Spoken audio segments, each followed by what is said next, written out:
Isa sa bubuo ng araw natin, nagpapaganda sa araw natin ay yung pagmasdan yung ating solar setup. So today's mga lodi ay i-update ko kayo about dun kay PowerMR na 4.2 kilowatts na 24 volts. So ngayon ay pag-aaralan natin kung ano yung possible na naging dahilan ng pagkasira niya. Hindi naman siya kasi, sa akin kasi, napapuzzle ako, hindi naman siya masisira na walang dahilan. Maliban na lang talaga kung may talagang possible problem siya talaga. And hindi naman ako naniniwala na paglabas sa factory is mayroon na siyang talagang problema. So ngayon ay evaluate natin kung ano yung naging dahilan ng pagkasira niya. Diba? Para kahit paano maiangat naman natin ang pangalan ni PowerMR. Hindi lang puro negatibo. So tara sa baba.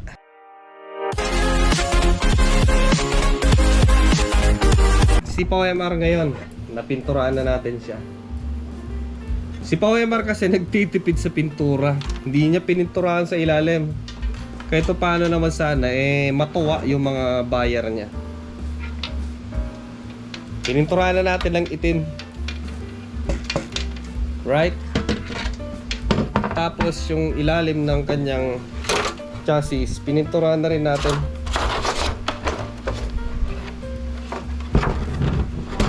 Una kasing kakalawangin yan kung yung location nyo ay bahain, gilid ng dagat, mataas ang moisture, so madali siyang kalawangin. So dahil nga sa matagal pa yung pyesa mga lodi, parang ginagawa pa lang yung capacitor kaya medyo matatagalan. So habang iniintay natin, ayaw naman kasi nung may-ari na kukuha tayo sa may dating setup niya, parang donor. So second hand yung kanyang capacitor. Pero sa tingin ko okay naman yun eh. Pero ang gusto kasi niya bago. Pero habang iniintay natin, eto, nabunot ka na yung tatlo. So itong natira ay 3 buntis. So ang tanong ngayon ay pwede ba siyang gamitin kahit isa lang yung capacitor? Mas maganda kumpletuhin natin. Or pwede pa bang gamitin kahit na medyo lumobo na yung capacitor niya, yung ganito, bloated. Ayan, bloated po siya. So stick lang kayo sa video na to para malaman natin or maintindihan nyo kung bakit hindi na pwedeng gamitin yung mga lumobo. Pero hindi naman lahat-lahat ay hindi pwedeng gamitin. Meron naman yung iba pwede pang gamitin kahit na medyo lumobo, pansamantala man lang. Pero yung ganito, para malaman natin na bakit hindi na. So as you can see mga lodi, yan po yung main board ni PowerMR 4.2 kilowatts 24 volts. And talagang wala po siyang EMI filter para sa kanyang AC input and AC output ng inverter. Sa mga branded kasi na mga hybrid inverter, talagang meron po sila. Kasi napakalaking factor po niyan kung sakaling hindi maganda yung frequency ng inverter. Kahit pa paano kahit pa paano may mag-filter pala. So yung unang ganito kasi noon, wala siyang, meron naman siya, may mga EMI filter na mga sobrang liliit. Marumi yung kanyang output at talagang napaka-fatal sa mga device na isasaksak mo sa kanya. And for me, sa 4.2 kilowatts, parang maliit siya. Ayan, yung kanyang transformer. Then ito naman yung kanyang DC-DC boost converter. Yung mga ibang inverter kasi meron pang EMI filter dito sa kanyang solar input. May mga protection pa siya. Ewan, siguro para sa mga lightning, surge, mga ganon. Then meron pa siyang main capacitor dito. So before pupunta sa kanyang DC-DC converter, meron pa siyang storage dito. Siguro para hindi magkaroon ng factor sa kanyang inverter siguro kung sakasakali na mag-operate yung kanyang DC-DC. Diba? Para yung storage niya. Then napansin ko dito, manipis yung kanyang heatsink. Diba? So dito kasi yung kanyang H-breed na diode, yung kanyang IGBT sa kanyang output ng inverter, then yung kanyang DC-DC boost converter. So for me, kung manipis yan, madali uminit. Sa bagay, okay lang naman kasi nakatutok yung kanyang blower. Then meron pa siyang guide para yung hangin talagang dadaan dito. Then dito maliliit din siya. Sa bagay, okay lang naman siguro, 'di ba? And dito sa kanyang board, for me is malaking factor kasi yung talagang fully distributed yung kanyang kuryente. So hindi magkakaroon ng power factor dito. Mamaya maano natin, matatapik natin yan mamaya about sa capacitor. Ayan. So kapag iilan lang yung kanyang bus bar, kung sakasakali magkaroon ng kumbaga operation na, medyo malaking impact niyan sa circuits. Ayan. So for me, nakukulangan ako sa kanyang bus bar, diba? Sa bagay, side by side naman yung kanyang board. Alright, so mga possible lang siguro yung sasabihin natin dito kung paano siya or bakit or anong rason kung bakit siya nasira yung capacitor lang. Dito sa kanyang mga MOSFET, okay lang naman siya. Dito okay lang naman siya. So capacitor lang yung talagang nag-leak at iisa yung natitirang gumagana. Marami naman tayong kababayan na mga gumagamit ng POWMR na brand and hindi naman nagkakaproblema yung kanilang unit. Malamang siguro mga iilan lang kumbaga yung mga nagkakaproblema ng ganito. And siguro natsamba dito sa amin, hindi friendly yung ganito kasi gilid ng dagat. So sa tanong na isang kaibigan natin kung pwede pa bang gamitin yung inverter kahit na bloated na yung mga capacitor niya. So para sa akin mga Lodi, hindi na po ideal na gamitin siya. Mas maganda po, pa-repair nyo na, papalitan nyo na yung mga capacitor niya. So yung iba, baka pwede pa, meron pang konting natitirang pag-asa pa. Pero yung iba kasi, ay mas maganda wag na kasi meron na siyang indication na bloated. So sa 5 capacitor dun sa kanyang input, ay iisa na lang yung natitirang okay. So una nating i-test yung kanyang okay pa, hindi pa bloated. Parang napansin ko kasi gumaan yung mga bloated na, pero yung okay pa, medyo mas mabigat siya ng konti. Mali. Set natin sa capacitor. Yun. So hintayin natin, matagal yan kasi nga electrolytic. Okay pa naman, 7.5. Okay, 6.4. Ayan, 6,400 microfarad. Okay pa tong isa. Pero tong lumobo, check natin kung okay pa siya. So dapat makakuha tayo ng kahit 6 or 7 microfarad. Tayo natin.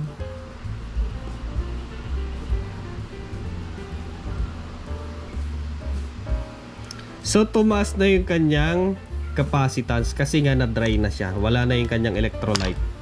So ganito kasi yung laman niyan sa loob, Lodi. Ayan, na-dry na siya. So imbis na maging electrolyte na capacitor, naging dry type na siya. So hindi na siya masyadong nakakapag-store ng electricity, lalo sa low voltage. Ayan. Tumaas na rin siya compared dun sa hindi bloated.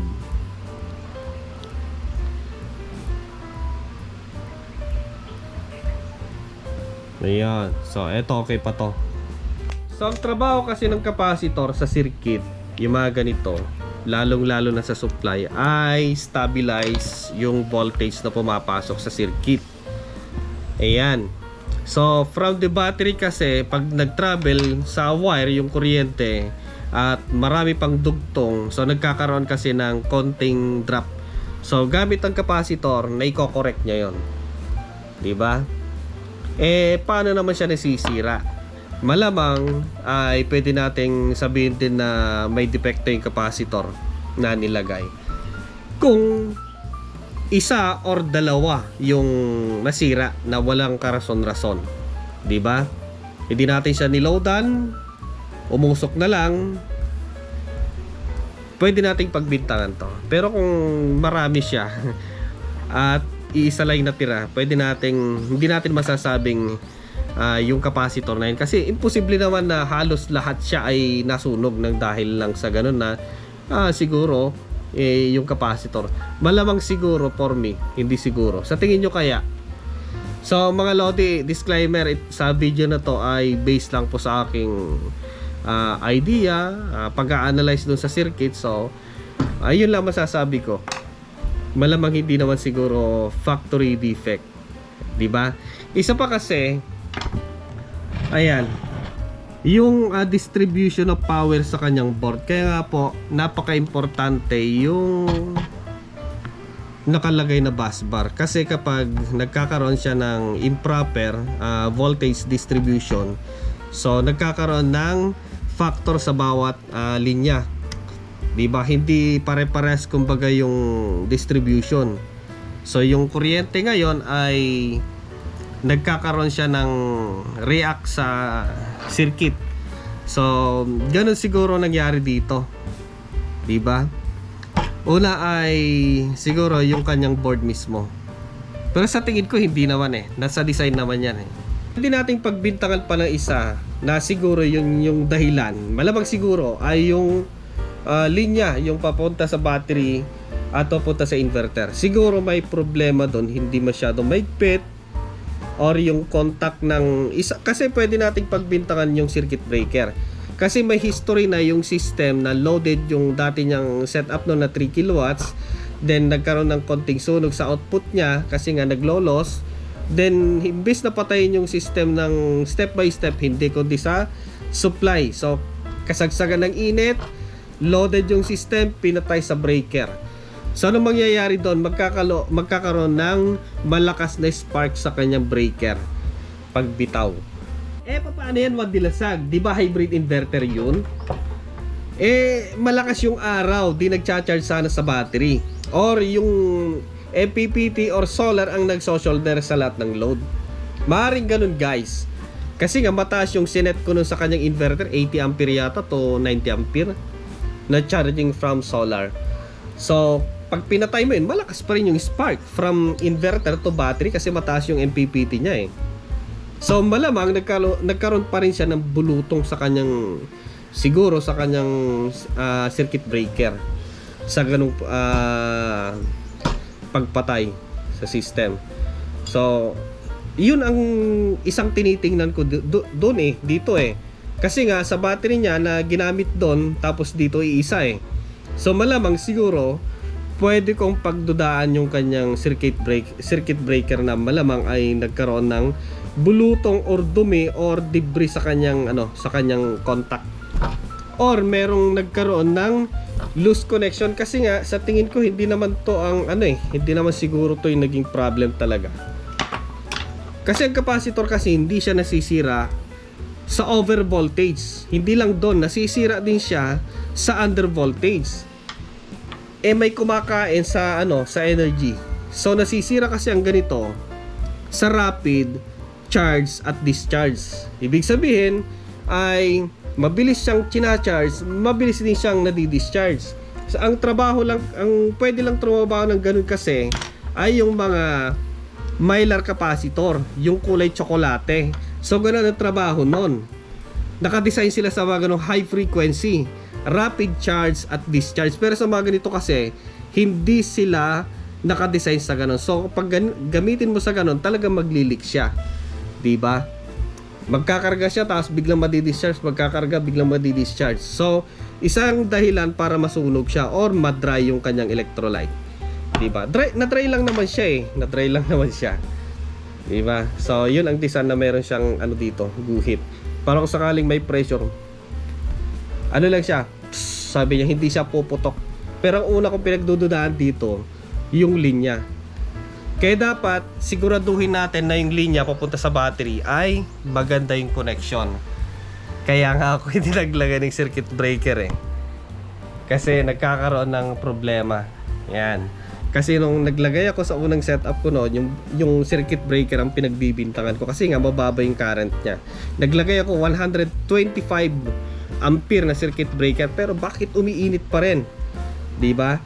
Pero pag wag niyong gagayahin. Okay, wag niyong gagayahin yung ganyan kasi for safety pa rin. So isang pinagbibintangan ko dito, isang pinagdududahan ko yung circuit breaker. Kasi yung circuit breaker niya, mayroon ng history na nung gumagana siya, doon napatay. Aksidente lang naman kasi hindi alam nung may-ari yung mga kasama sa bahay Kaya dapat siguraduhin yung mga kasama niyo sa bahay. Alam nila yung gagawin, yung protocol, kahit siguro na may problema na dyan, yung step by step pa rin. Liban na lang siguro kung talaga nagkakasunog-sunog, nagkaka-spice spark na. Pero kung kaya pang step by step, yung step by step para kahit paano, meron pa tayong mai-save. Kaysa naman yung talagang okay pa sana, pero napura. Yun ang analysis ko. Kasi kung sabihin natin na yung capacitor ang factory defect, imposible naman magkasabay-sabay yung apat, di ba? May dahilan. So kung sabihin natin ito, kung susupply natin siya ng 24 volts, sana uusok siya kahit yung okay na isa or kahit yung na yung bloated, di ba? Ayan, subukan natin. Kasi kung may problema to, uusok siya. Sabay negative dito. Kasi kung sabihin naman natin baliktad yung pag-install ni brother, yung may-ari nito, sana battery yung pinang-supply dito, malakas yung ampere nun, fully charged. So kung baliktad, lagapakan sana yung MOSFET, ang itim sana nung board. Eto, subukan natin So hindi na siya nagre-receive ng kuryente, Lodi. Subukan natin i-short kung may pumasok. Wala. May kuryente ba yung ginamit natin? Meron. Subukan natin i-charge ulit. Discharge. Wala na. Bumubuhay kasi ng capacitance nito ay electrolytes, kagaya sa mga battery. Kung wala ng tubig or wala siyang fluid sa loob, kahit nga yung mga lithium iron phosphate, kung walang fluid sa loob yan, hindi yan gagana. So ito, subukan natin yung isa. Ito, yung hindi siya bloated, Lodi. Yun nag-react. Ibig sabihin kumarga. Ayan na-discharge. Yun. So hindi sila naka-design. Okay pa 'tong isa. Hindi sila naka-design for rapid charge and discharge. So naka-design lang sila for power stability. 'Di ba? Stabilize nila yung power. Okay. Pero yung mga tsokolate, yung mga ganito, 'di ba? Kikita niyo 'yan, yung mga parang tsokolate. Iyan yung mga naka-design sa mga high frequency. Ayan, high frequency charge and discharge. So yan yung trabaho niya. So hindi naman sila pwedeng ilagay mo para i-stabilize niya yung kuryente sa mga low voltage. Naka-design yan sa mga high voltage. So sila yung magsasalo ng mga high voltage. Diba? Mga high tawag dito, mga surge. Diba? Sila yung sasalo. Diba nilalagay kasi sa mga high voltage Ayan, so sa tingin ko talaga pwede kong pagbintangan ay yung linya or breaker. Malamang naglolos siya. May contact naman siya, kaya lang hindi kumbaga buo. 'Di ba? Kaya i-check niyo yung mga breaker ninyo, baka may mga naipit, may mga dumi. So baka may yan pa magiging mitya ng problema ng inverter niyo.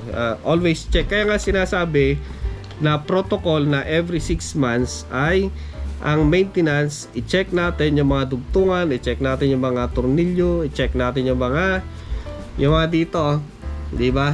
I-check natin yan kasi merong time na luluwag yan. So ano mangyayari pag lumuwag yan? Iinit yung dugtungan.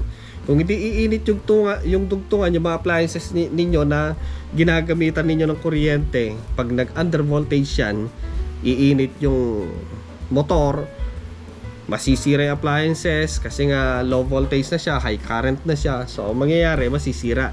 Hindi lang yun masisira, malamang pati inverter niya masisira.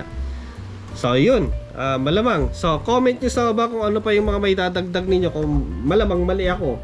Yung mga analysis ninyo, kung sakali may dagdag nyo pa, kasi baka may mali si Juan de la Salle. Mas maganda ay open forum tayo dito kung ano yung masasabi ninyo. Mali si Juan de la Salle. Comment nyo dyan sa baba yung mga may dadagdag ninyo o yung tamang analysis dito. So maraming salamat sa inyong panonood. See you next time. Bye bye. Ingat.